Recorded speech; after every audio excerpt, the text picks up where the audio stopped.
सर्वप्रथम केवल एक ही लोक था, जिसको अनामी लोक कहते हैं। उसमें परमेश्वर कबीर जी अकेले थे। उसके बाद उस परमेश्वर ने अनामी लोक से नीचे के 3 लोकों की ओर रचना की।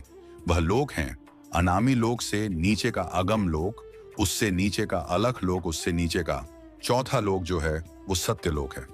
उसी पूर्ण परमात्मा ने, पूर्ण प्रभु ने अपने ही अन्य 3 रूपांतर और किए। अगम लोक में वह अगम पुरुष कहलाता है, अलख लोक में अलख पुरुष और सत्य लोक में वो सत्य पुरुष एक ही परमात्मा अपने 3 रूप बनाकर वहां विराजमान है। परमेश्वर ने सर्वप्रथम 16 शब्दों से, 16 वचनों से 16 पुत्रों की उत्पत्ति की और उन सबको कहा कि तुम अपने अपने द्वीप में अलग अलग रहो। उसके पश्चात परमेश्वर ने कबीर जी ने अपने पुत्र उन 16 में से जो अचिंत है उससे कहा कि अचिंत आप अन्य रचना आप करो। अब अचिंत ने परमेश्वर से प्राप्त शक्ति के आधार से इस अक्षर पुरुष अर्थात परब्रह्म की उत्पत्ति की। अक्षर पुरुष स्नान करने के लिए उस मानसरोवर में चला गया जो परमात्मा ने ही उन सब द्वीपों के साथ ही रचना की थी। तो जल के अंदर वह जाकर के उस शीतल जल में सो गया। काफी समय तक बाहर नहीं आया। तब परमेश्वर कबीर जी ने, उस पूर्ण ब्रह्म ने सरोवर से जल लिया, उसको अपनी शब्द शक्ति से एक अंडा बना दिया और एक वचन से उसके अंदर एक आत्मा, अपने ही अंदर से एक आत्मा प्रवेश की। उस अंडे को जल में छोड़ दिया। वह अंडा गड़गड़ करता हुआ जब जल के नीचे जाने लगा, उसकी आवाज से उस अक्षर पुरुष अर्थात परब्रह्म की निंद्रा भंग हो गई। जो ही उसने क्रोध के दृष्टि से उस क्रोध दृष्टि से देखा, उसके क्रोध के तेज से वह अंडा 2 भाग हो गया और उसमें से वह ज्योति निरंजन ब्रह्म निकला। आकाशवाणी की परमेश्वर ने कि तुम अक्षर पुरुष, तुम निंद्रा में थे, तुझे जगाने के लिए सब ये क्रिया करनी पड़ी। तुम दोनों बाहर आओ। दोनों बाहर आए, प्रणाम किया। परमेश्वर ने कहा कि जाओ, तुम दोनों अचिंत के द्वीप में रहो। आदेश पाकर के दोनों वहां चले गए अचिंत के द्वीप में। उसके बाद परमात्मा ने कहा कि अचिंत तेरे बस का नहीं है सृष्टि रचना करना, आगे से सब रचनाएं मैं स्वयं करूंगा। इससे परमात्मा ने उसके बाद हम सभी आत्माओं को, असंख्य आत्माओं को अपनी वचन शक्ति से वहां सतलोक में भर दिया। हम सभी वहां आनंद से रहने लगे। वहां कोई दुख नहीं था, कोई कष्ट नहीं था, किसी चीज का अभाव नहीं था। सब भंडारे भरे रहते हैं। काजू, किस्मत, सेब, संतरे, वहां के जो फल है, मेवा है, वह सदा बाहर बाग है। अमृत आहार है, अमृत ही वहां का जल है और कोई काम नहीं। कुछ समय बाद ज्योति निरंजन काल के मन में एक खुरापात उत्पन्न हुआ। इसने सोचा कि मेरे सभी भाई जितने भी हैं, सब अलग अलग आराम से रह रहे हैं। बड़े बड़े द्वीप हैं उनके और हम 3 एक द्वीप में रह रहे हैं। तो उसने एक पैर पर खड़ा होकर तपस्या प्रारंभ की। ज्योति निरंजन ने 70 युग तक जब तप किया और जब यह तप कर रहा था तो हम इसकी तरफ देख रहे थे। इसकी इस कला पर, इस अदा पर सभी आत्माएं आसक्त हो गए। हम इसको हृदय से पसंद कर बैठे। परमात्मा पूर्ण ब्रह्म कबीर जी ने यानी सत्य पुरुष ने आकाशवाणी की कि बच्चों तुम मस्त रहो, इसकी क्रिया पर ध्यान मत दो। अब परम पिता की आकाशवाणी आवाज सुनकर हम ऊपर से तो सावधान हो गए, परंतु अंदर से उसकी चाह मिटी नहीं। जब इसने 70 युग तक तप कर लिया तब परमेश्वर ने पूछा कि क्या चाहता है। ज्योति निरंजन, तू किस लिए यह हट कर रहा है। ज्योति निरंजन ने कहा कि पिताजी, मेरे लिए स्थान कम है, मुझे अलग से स्थान देने की कृपा करें।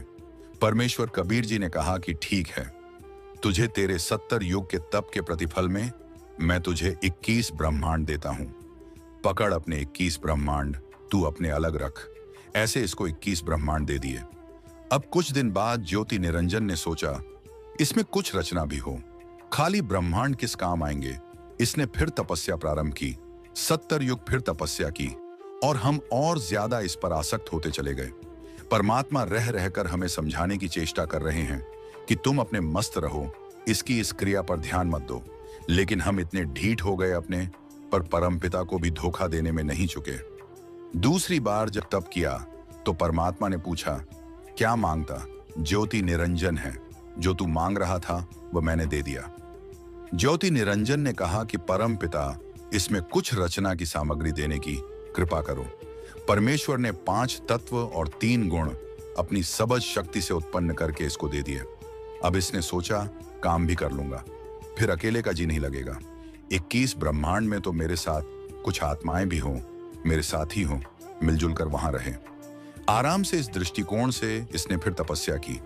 उस समय इसने 64 युग तक जब तप कर लिया तब परमेश्वर कबीर जी ने सत्य पुरुष ने पूछा कि ज्योति निरंजन, जो तूने मांगा वो मैंने तुझे दे दिया, अब क्यों हट कर रहा है, अब क्या चाहता है?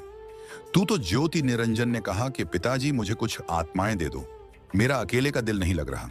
परमेश्वर ने कहा कि बात सुन ले ज्योति निरंजन, यह सभी आत्माएं मेरे बच्चे हैं, मेरा अंश है, मेरी आत्माएं नहीं दे सकता किसी कीमत पर भी, तेरी किसी क्रिया पर और किसी भी तप से जब से मैं यह नहीं दूंगा, मैं नहीं दे सकता, यह मेरी आत्मा है। उस अंतर्यामी परमात्मा को सब पता था। परमेश्वर ने कहा, मेरी एक शर्त पर मैं तेरे साथ अपनी इन आत्माओं को भेज सकता हूं। यदि कोई सब इच्छा से तेरे साथ जाना चाहते हो तो चले जाएंगे, फिर मैं उनको आज्ञा दे दूंगा। ज्योति निरंजन हमारे पास आया तो हम सभी उसके चारों तरफ घूम गए। उसने कहा कि ऐसा है, मैंने पिताजी से 21 ब्रह्मांड लिए हैं और उसमें रचना करने की सामग्री भी ली है। आप मेरे साथ चलोगे, वहां स्वर्ग बनाऊंगा, महास्वर्ग बनाऊंगा, सब मिलकर वहां पर खुशी से रहेंगे। तो हमने कहा कि हम तैयार हैं, यदि पिताजी आज्ञा दे दे तो हम आपके साथ चल पड़ेंगे। ज्योति निरंजन ने परमपिता से जाकर कहा कि पिताजी कुछ आत्माएं सब इच्छा से मेरे साथ जाने के लिए सहमत है।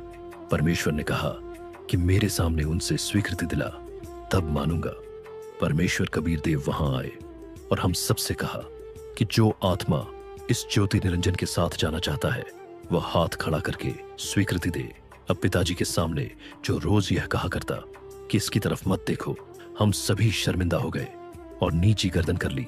कोई नहीं बोला, सन्नाटा छा गया। परमेश्वर ने फिर कहा कि भाई बोलते क्यों नहीं तुम? यह ज्योति निरंजन तो कह रहा था कि कुछ आत्माएं मेरे साथ चलने को तैयार हैं, बताओ कौन हो, कौन है? परमेश्वर ने कहा, ज्योति निरंजन तू झूठ बोल रहा था, कोई भी तेरे साथ जाने को तैयार नहीं है। तो ऐसा सुनकर एक कर्महीन आत्मा ने सबसे पहले स्वीकृति दी कि मैं जाना चाहता हूं, मैं जाना चाहता हूं। फिर हमने सोचा कहीं अकेला ही सब कुछ ना ले जाए, तो हम सब ने हाथ उठा लिए। परमात्मा बोले, ठीक है ज्योति निरंजन तू जा। 21 ब्रह्मांड जो थे यह ऊपर ही थे, सतलोक के अंदर एक कोने में। परमेश्वर ने कहा कि तू जा, अपने उन 21 ब्रह्मांड में इन सभी आत्माओं ने जो तेरे साथ जाने की स्वीकृति दी है, यह मेरी नजर में आ गई है, मैं अपने हिसाब से भेज दूंगा। परमेश्वर कबीर जी ने उस आत्मा का जिसने सबसे पहले हिम्मत की थी अपने परमपिता से विमुख होने की, उसका एक लड़की रूप बना दिया, लेकिन उसको स्त्री इंद्री नहीं लगाई।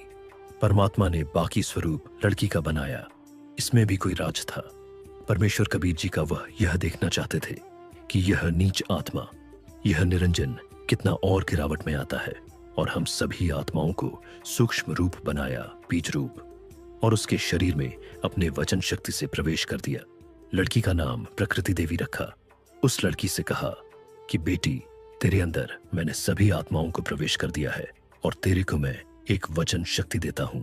जितने जीव तू कहेगी उतने ही तेरे वचन से, तेरे अंदर से अपने आप मेरी शक्ति से बाहर आ जाएंगे, और वह युवा शरीर में प्रकट हो जाएंगे। और अपने पुत्र सहजदास से कहा कि जा सहजदास, अपनी बहन को ज्योत निरंजन के पास छोड़ आया। प्रभु ने सहजदास को कहा, बता देना उसको कि इस लड़की के अंदर मैंने सब आत्माएं प्रवेश कर दिए, और इस लड़की को शब्द शक्ति दे दी है। जितने जीव तू कहेगा यह उत्पन्न कर देगी। सहजदास ने जाकर के ज्योति निरंजन से कहा कि पिताजी ने सभी जीवात्मा जो तेरे साथ आना चाहती थी, सबको सूक्ष्म रूप देकर के बीज रूप में इस लड़की में प्रवेश कर दिया है, और इसको शब्द शक्ति दे दी है कि जितने जीव यह तू चाहेगा यह उसी समय उत्पन्न कर देगी, नर और मादा। ऐसा कह करके जो सहजदास वापस आ गया, वहां दुर्गा यानी यह प्रकृति और वो ज्योत निरंजन दोनों रह गए। अब युवा होने के कारण लड़की का रंग रूप निखरा हुआ था, तो उस युवा लड़की को देखकर ज्योति निरंजन के अंदर यह काम वासना का अंकुर फूट गया। तो दुर्गा यानी यह प्रकृति के साथ दुर्व्यवहार करने की चेष्टा की। प्रकृति देवी समझ गई कि इसकी नीयत में दोष आ चुका है। प्रकृति देवी ने कहा कि ज्योति निरंजन, मेरी एक अर्ज सुन ले, तू यह पाप मत कर, तू मेरा बड़ा भाई है, मैं तेरी छोटी बहन हूं। तू पहले परमात्मा ने अंडे से उत्पन्न किया, उसके बाद हमारी उत्पत्ति की, और बहन भाई का यह नाता, यह दुराचार महाघोर पाप होता है। ऐसा जुल्म मत कर। अब ज्योत निरंजन ने एक नहीं सुनी, उस देवी की हर संभव याचना भी उसने रिजेक्ट कर दी। तब दुर्गा ने सोचा कि अब तेरी इज्जत के बचाव का कोई विकल्प नहीं बचा। तब उसने अपना सूक्ष्म रूप बनाया, उसके मुख के माध्यम से और पेट में पहुंच गई। वहां से प्रार्थना की है, पिताजी, हे सत्य पुरुष, मेरे साथ ऐसे ऐसे इस ज्योति निरंजन ने बदतमीजी की, मेरे साथ यह दुष्ट कर्म करना चाहता था, मैंने इसके पेट में शरण ली, मेरी रक्षा करो। तब परमात्मा स्वयं ही अपने पुत्र जोगजीत का रूप धारण करके वहां प्रकट हो गए और देवी दुर्गा को उसके पेट से बाहर निकाला और कहा कि ज्योत निरंजन, सुन ले, आदेश परमपिता का, आज से तेरा नाम काल होगा। 1,00,000 मानव शरीर धारी प्राणियों के सूक्ष्म शरीर का तो नित आहार करेगा और 1,25,00,000 उत्पन्न करेगा, और आज से तुम्हें यहाँ से निष्कासित कर किया जाता है। चले जाओ यहाँ से, तुम दोनों के दोनों। अब दुर्गा ने जुल्म किया, सबसे पहले यह स्वीकृति दी, अपने परम पिता से नाता तोड़ा, इस दुष्ट के साथ जोड़ा, तो हम अपने परम पिता के हृदय से गिर गए।